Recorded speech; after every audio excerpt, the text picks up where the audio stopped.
The first trade of the post-Jarmo Kekalainen Blue Jackets landed earlier yesterday, so we're going to talk about it. Emil Bemstrom to Pittsburgh for Alex Nylander and a conditional sixth-round pick.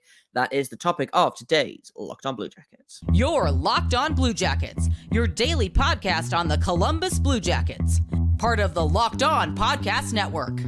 Your team every day.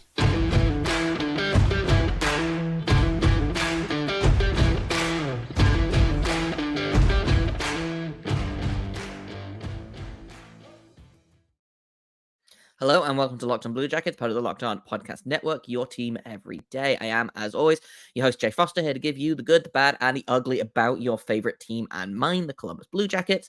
Before we get started, I want to thank everyone for making this your first listen of the day every single day. Locked On Blue Jackets is free and available on all podcast platforms, over on YouTube and on SiriusXM. So check us out any of these places. And I had big plans to talk all about the Buffalo Sabres in this episode. The Blue Jackets play them tonight. But instead of that, we're going to be talking a little bit about a former Buffalo Sabre. Yesterday, about dinner time, dinner time for me, about 5 p.m., the Blue Jackets made a trade. Emil Bemstrom went to Pittsburgh in return for Alex Nylander and a conditional sixth-round pick. And we'll talk about the pick in a minute, because I think that might be the most interesting part of this trade.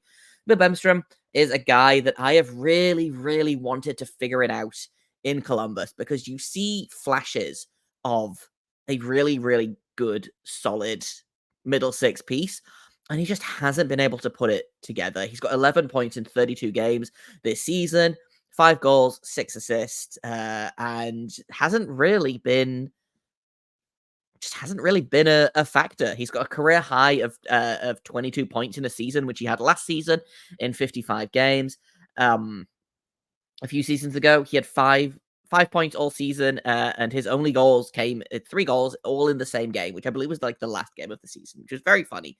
Earned a lot of ire from Blue Jackets fans last season when he scored that overtime winner against Pittsburgh, which put the Blue Jackets into 31st place in the league instead of the 32nd that they would have finished in had they lost that game. Didn't end up working. It didn't end up mattering. The Blue Jackets got the guy that they wanted with that pick anyway, but I think that's been a lasting kind of impression of Emil Bemstrom for a lot of Blue Jackets fans. He has been a source of frustration, and it's not really been his fault. I think a lot of people put a lot of expectations on this guy without thinking, okay, he is a former 4th round pick. He was drafted 117th overall with the 24th pick of the 4th round. One of only 3 guys in that round in the 2017 draft to play more than 200 NHL games. He did all of that with Columbus. His final tally was 204 games with Columbus, 31 goals, 38 assists for 69 points. Nice. But one of, like I said, one of only 3 guys in that round of the 2017 draft to play over 200 NHL games. And actually, I looked this up. Of the entire draft, he's actually 25th in scoring in the entire 2017 draft. He's got more points than 13 players that were drafted in the first round in the 2017 draft. So, like, for what he was, that felt like excellent value. But because I think he showed these flashes of, like, great offense and being, he showed flashes where I was like, man, could this kid score 20, 25, maybe 30 goals in this league? No, probably not. But you saw flashes of it, and I think that's what other people saw of, and that's why people got so frustrated by him, which is that he looked like he should be getting more points than he was, and I think he struggled to find a place in the lineup. I think he struggled to find a place with the team. Played, parts of, I think, 5 seasons with the Blue Jackets. And this was a trade that I didn't necessarily see coming, but is a trade that makes a lot of sense. I know he was one of Jarmo Kekalainen's guys, TM. He was not working out on the team. He spent some time in the AHL this season. I think he had 14 points in 8 AHL games for the Cleveland Monsters this season. So, like, definitely one of those guys that kind of is too good for the AHL, but not quite good enough for the NHL. The Penguins see something in him, I guess. And the Blue Jackets managed to get out from underneath his contract. He is an RFA making $900K right now, and the Blue Jackets could use a little bit more flexibility. They didn't want to lose him on waivers, which I think they probably would have done. And this way, they get a player in return in Alex Nylander, who is in the minors right now. He's not making much less than Bemstrom, but he's making just enough less that I think they figured that this was a trade that was going to work. I want to talk a little bit more about Alex Nylander in a minute. But what I found most interesting about this trade is that the conditions on that pick. So it's a 2026 sixth round pick right now, which sounds like a real nothing of just, hey, let's just throw that in. Why not? Bemstrom is a better player than Nylander. Let's throw in a sixth round pick just to even it out. But the conditions on that pick are what I find the most interesting. So currently it's a sixth round pick. If Emil Bemstrom scores 6 goals for the Pittsburgh Penguins between now and the end of the season, and the Pittsburgh Penguins have, I think, 30 games left in the season, so that's a goal every 5 games if he plays every game. I'm just looking that up to make sure that I have that right. 28 games. He has 28 games left to score 6 goals, so just under 1 goal every 5 games. If he does that, that sixth round pick turns into a third round pick.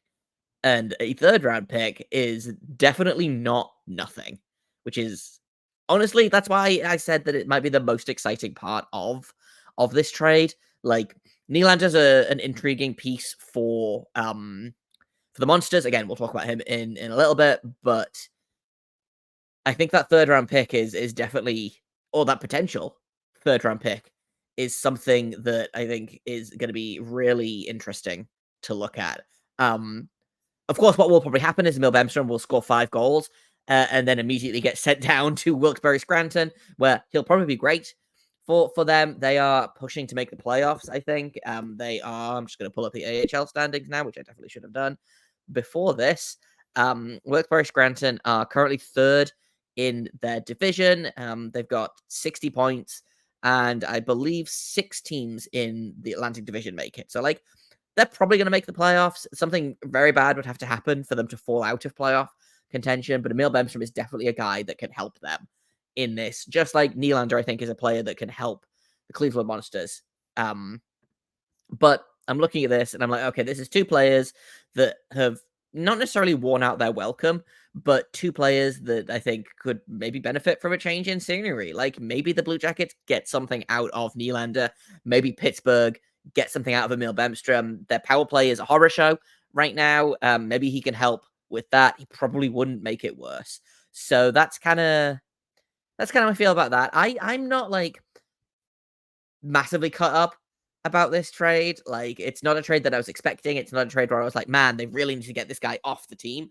But they got good value back. I think the team is not worse after this trade, which sometimes you look at a trade and you're like, wow, this made the team worse. I think Bemstrom had enough time to try and figure it out, and I don't think he was ever going to reach his potential in Columbus. Because of how these kind of trades work, I am fully expecting the Emil Bemstrom revenge tour. The Blue Jackets, I think, still have 2 or 3 games against the Penguins this season, so that'll be interesting. I'm sure Bemstrom will want to play in those games and make the Blue Jackets regret trading him. But we're going to flip it over. We're going to talk a little bit about Nylander and what he kind of brings to the Blue Jackets and what kind of player they got in return for Emil Bemstrom. So that's coming up in just a second here on Locked On Blue Jackets. First of all, I'm going to tell you about Ibotta because grocery bills are so expensive these days. I simply don't want to pay $8 for a dozen eggs. I don't want to do it. But with Ibotta, it doesn't have to be that expensive. You can start getting cash back on your grocery shopping with the free Ibotta app and get cash back every time you shop. Do you love making money but also spending money? We all do, and you can do that with Ibotta. They are an app that gives you the most cashback every time you shop on hundreds of items from groceries, beauty supplies, toys, so you can make sure that you're beating inflation no matter what you're purchasing. Other apps just give you points that don't really amount to much. With Ibotta, add your offers in the app, upload your receipt, and you can get real cash that you can cash out to your bank account, to PayPal, or even gift cards. Join over 50 million users and earn cashback every time you shop from over 2,700 brands and retailers, including Lowe's, Macy's, Sephora, Best Buy, and more. And right now, Ibotta is offering our listeners $5 just for trying Ibotta by using the code LOCKEDONNHL when you register. Just go to the App Store or Google Play Store. Download the free Ibotta app to start earning cashback. Once again, code LOCKEDONNHL. That's IBOTTA in the Google Play or App Store, and use code LOCKEDONNHL and get $5 just for trying them out.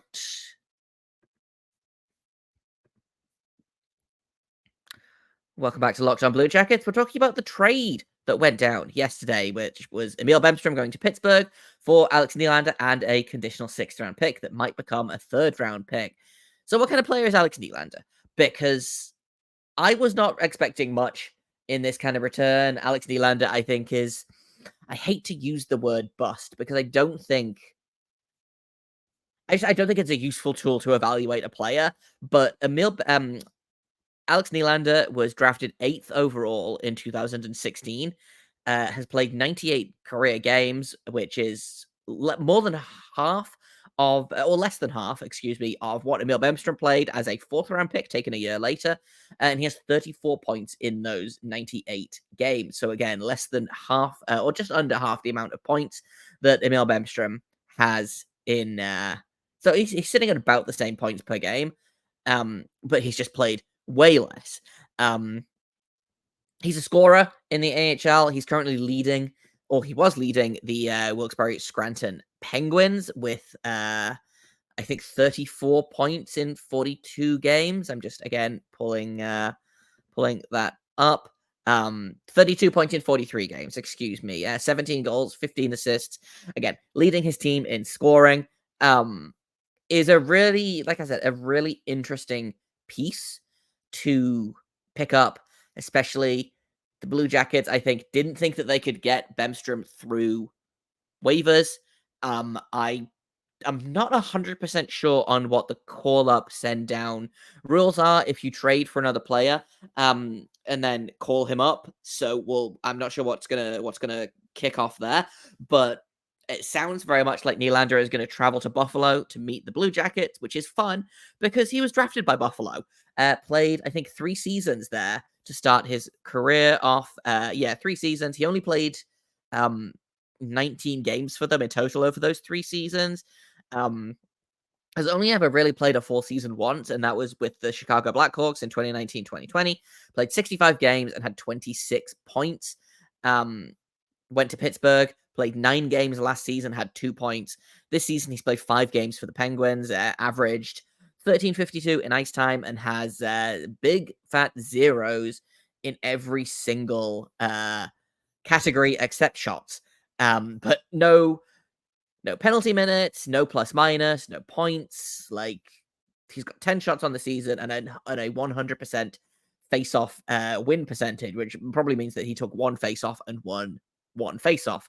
I'm not expecting miracles out of this. I think the Blue Jackets are probably going to give him this game, see what he's like, and then if they want to bury him in the minors, they can bury him in the minors.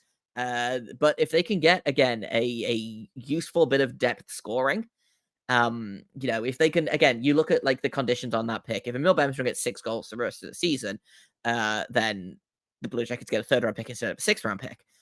If the Blue Jackets get like 5 to 10 goals out of Nylander, that is a massive win in my books. If they get 5 goals out of Nylander for the rest of the season, like, to me, that feels like a win in this trade. And we're going to talk like why make this specific trade in a little bit, but I'm not looking for, like I said, I'm not looking for Nylander to be a difference maker. I think they're probably going to, like, he'll probably play maybe 12 minutes, maybe less. They'll see what they've got. Buffalo is a team that the Blue Jackets have played twice this season and come away looking pretty good both times. An overtime loss and then that massive 9-4 win early in the season. Why not give Nylander a look? I don't know who comes out of the lineup, but it gives them another option as well. In terms of Fantilli is out for at least another month, probably. Obviously, Line is out. I don't know what the status of Yegor Chinikov is. I assume he's fine. We haven't heard anything, but he did go pretty heavily into the boards and is just recovering from an ankle injury. So that's again going to be interesting. Nylander is a stopgap. He is a guy that they can throw into the lineup to plug a hole, and then I assume assign him to Cleveland for the playoff push, and he will fit in very, very nicely down there. I'm just pulling up the Monsters scoring. He would be third on the Monsters in scoring right now, behind only All-Stars, Trey Fix-Wolansky and Jake Christensen. Third place right now is Carson Meyer with 31 points. So again, a really great piece to add to Cleveland. And it gives the Blue Jackets a little bit more flexibility in terms of like, hey, do they want to call Trey Fix-Wolansky up? Do they want to call Carson Meyer up? Do they want to give guys like Del Belbaluz a look at the end of the season just to say, hey, why the hell not? You know, they've got flexibility, which is important, especially if you're the Monsters and you're looking at going on a deep playoff run. And that's, I think, what this trade is for. Is this is not an NHL trade, despite the fact that it's between two ostensibly NHL players and there's a pick involved. This is an AHL trade. I would be very surprised if Emil Bemstrom finishes the season with the Pittsburgh Penguins. I can see him again getting maybe a cup of coffee with the Pittsburgh, and then immediately, or not immediately, but getting sent down to the Penguins in Wilkes-Barre Scranton. I hate when the AHL teams and the NHL teams have the same name, because it always makes me sound like I'm just saying nonsense. But I would imagine both Bemstrom and Nylander will be big pieces of their AHL team's playoff runs. I don't see the Penguins making the Pittsburgh Penguins making the NHL playoffs, and I don't see, obviously, the Blue Jackets are not making their playoffs. So this feels very much like let's get two guys out of town. I don't know that Nylander had worn out his welcome as much as Bemstrom had, but I know that Bemstrom was liked very much by Kekalainen, so it doesn't surprise me, like thinking about it, that as soon as Kekalainen is gone, suddenly he is traded away, like a week after Jarmo Kekalainen is relieved of his duties. They're like, right, well, we're going to send one of his guys off, and that does make me wonder what else is coming down the line for this team, because I don't know who else on this team is, again, one of Kekalainen's guys that they, again, have been trying to figure out. But I'm going to be really interested if this is, I don't think this is like the start of an avalanche of trading necessarily. I know that they've said, oh, we don't have anything big planned, but they're always going to say that, you know, they don't have any like marquee pieces. They don't have, you know, an Elias Lindholm or a Sean Walker or Chris Tanev, or, you know, basically anyone in Calgary that is on the trade block right now. You know, they have a bunch of serviceable pieces that they might be able to move. So I agree. I'm not expecting anything massive from this team, but I wonder if this is the first of maybe a series of little trades. Who knows? Let's take another quick break, and then I do actually want to talk a little bit about the game tonight, because I think adding Nylander into the mix doesn't necessarily make it like suddenly really exciting, but I am interested to see where he fits in and whether they give him like a real good look in the middle six, or if he kind of fits into I don't know where they put him in the lineup, basically. So we'll take a little bit of a look at that in just a second here on Locked On Blue Jackets. First, though, I've got to tell you all about Indeed, because we're driven by the search for better. But when it comes to hiring, the best way to search for a candidate isn't to search at all. Don't search, match with Indeed. If you need to hire, you need Indeed. They're your matching and hiring platform with over 350 million global monthly visitors, according to Indeed data, and a matching engine that helps you find quality candidates fast. Ditch the busy work, use Indeed for scheduling, screening, and messaging, and they don't just help you hire faster, they help you deliver highest quality matches. Compared to other job sites, 93% of employers think that Indeed is the place to go for the fastest and the highest quality matches. I really like using Indeed. I'm not a business owner, so I don't do my own hiring. But when I am job hunting, Indeed is the place I go. And more than 3.5 million businesses worldwide use Indeed to hire great talent fast. Listeners of this show are going to get a $75 sponsored job credit to get your jobs more visibility at Indeed.com/locked on. Once again, Indeed.com/locked on. Go there right now. Support our show by saying you heard about Indeed on this podcast. Indeed.com/locked on. Terms and conditions apply. Need to hire? You need Indeed. Welcome back to Locked on Blue Jackets. We're going to talk a little bit now about tonight's game because I wasn't expecting kind of big things from this game, but I am interested to see how it goes. Like I said, the Blue Jackets won the first matchup handily 9-4, which I believe was the exact score that the Sabres put up on the Blue Jackets the year previous in that Tage Thompson 5-goal game where he had 4 goals in the first period and everything was just going horribly. And then Buffalo beat the Blue Jackets in overtime most recently. This is the last meeting between the two teams. And some of the Blue Jackets are lighting up right now. Johnny Gaudreau, since the All-Star break, Johnny Gaudreau has, I believe, 8 points. I think Boone Jenner also has 8 points. Zach Werenski has, I think, 5 or 6 points in the 5 or 6 games since the All-Star break. So, like, again, those guys are heating up. Johnny Gaudreau, first Blue Jacket to hit 40 points this season, which, again, I can't believe that he's the first guy to do it in game 55, but he is. Werenski in second place with 33 points. He scored 2 goals most recently and doubled his goal output for the entire year in that one game, which is very funny. And then Marchenko, Voronkov, and Chinikov, as healthy guys, are helping to lead the way. Adam Fantilli is stuck at 27 points and probably will be.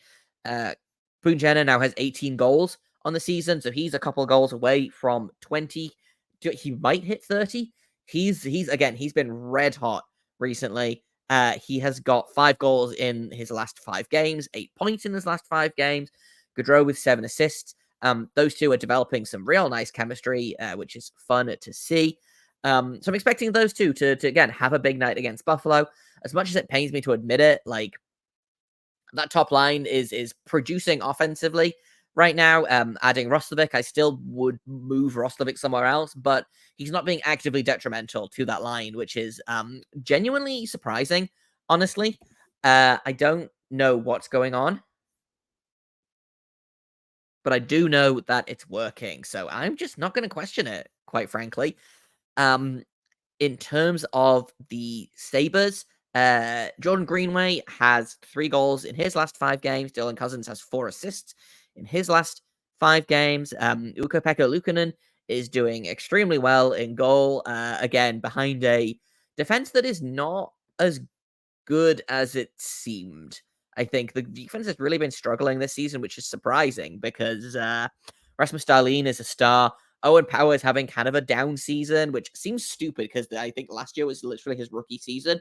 He's got 18 points in 51 games, but it's still, I think there's still a lot of potential there. And then after that, it really kind of drops off in terms of quality for their defense. So like Ukko-Pekka Luukkonen is doing his damnedest. He's got a 9-11 save percentage and is 15-14-2. Elvis's save percentage dropped, I think, a whole 0.004 after his small disaster in the game against Anaheim, where again he played 4 minutes and allowed 2 goals on 2 shots. But we forgive him, or most of us forgive him anyway. Yeah, the Sabres are, again, I feel like every year I'm like, man, what if the Sabres are good this year? And then they have like a hot start to the season, and I'm like, man, maybe the Sabres are going to be good this year. And then the same thing happens. They collapse. And Casey Middlestat is leading them in scoring, which is shocking to me. And maybe it shouldn't be. But that sure is who's leading the scoring. 44 points, 13 goals, 31 assists for him. So I would look for him to be dangerous. Like I said, Jordan Greenway, dangerous. Dylan Cousins is, I think, maybe he's a pretty underrated player. I like Dylan Cousins a lot. Alex Tuck is a great player. They've got JJ Peterka, who's turning into a really nice little player. Jeff Skinner, I feel like, always makes the Blue Jackets pay. And you can't underestimate the Eric Robinson revenge game. So I'm, again, looking for him to do literally anything. Because he loves to, the ex-Blue Jackets love to do that. They love to have a revenge game. And so that's kind of who I'm looking at in terms of players. In terms of the Blue Jackets, trying to look at where Nylander fits in is interesting because, like, not into the top 6, but do you put him on a line with, this is my guess, actually. I think he goes on a line with Ken Johnson and Cole Sillinger. I think Danforth moves down. I think you have Danforth, Texier, and Corrali. I think Olivier comes out of the lineup, and that's your bottom 6, which I don't necessarily hate. I don't know how conducive it is to getting Ken Johnson more ice time. That's, I would love for him to get more ice time. Maybe if you put him not with grinders like Danforth, he will get more ice time. Probably not, because for whatever reason, he and Pascal Vincent just don't seem to get on. But I live in hope. So that's kind of my guess as to where he fits in. It's not a grinding line. And it's not a top 6 line. It's, again, like like that third line, I think, is the ideal place for Nylander. So I'll be interested to see how that, maybe that won't be what happens, but that's what I would do. Is Johnson, Sillinger, and Nylander on that third line. Maybe give him some PP2 time and just see what you've got. Because if you've got something, then this trade is a win, Who can say what is going to happen? But that's my guess. In terms of predictions, I am going to go ahead and predict a 4-3 Blue Jackets win in overtime, because it's been a minute since we went to overtime, and sure, why not? That's kind of how I feel about Blue Jackets games these days, is sure, why not? In terms of goal scoring, I am going to go ahead and just pull up the scorers again. I feel like Marchenko hasn't scored in a couple of games, and I think he's due, quite frankly. He scored in the Sharks game, I believe. Didn't score in LA, didn't score in Anaheim, but that's who I'm picking as the goal scorer for the Blue Jackets, and that's kind of all I've got for today. No episodes this weekend because of some back-end issues that we're going to be working through, but we'll be back on Monday. We will discuss this game, and we'll look ahead to the next game, and hopefully maybe we'll have some trades to talk about. Who knows? I've been Jay Foster. You can find me on Twitter at _Jacob Foster, JAKOBFORSTER. You can find the show at LO_Blue Jackets. You've got comments, questions, criticisms, email me at lockedonbluejackets@gmail.com. Thank you for listening. Thank you for making this your first listen of the day every single day. We are free and available on all podcast platforms, on YouTube, and on SiriusXM. And until tomorrow, make sure you stay locked on.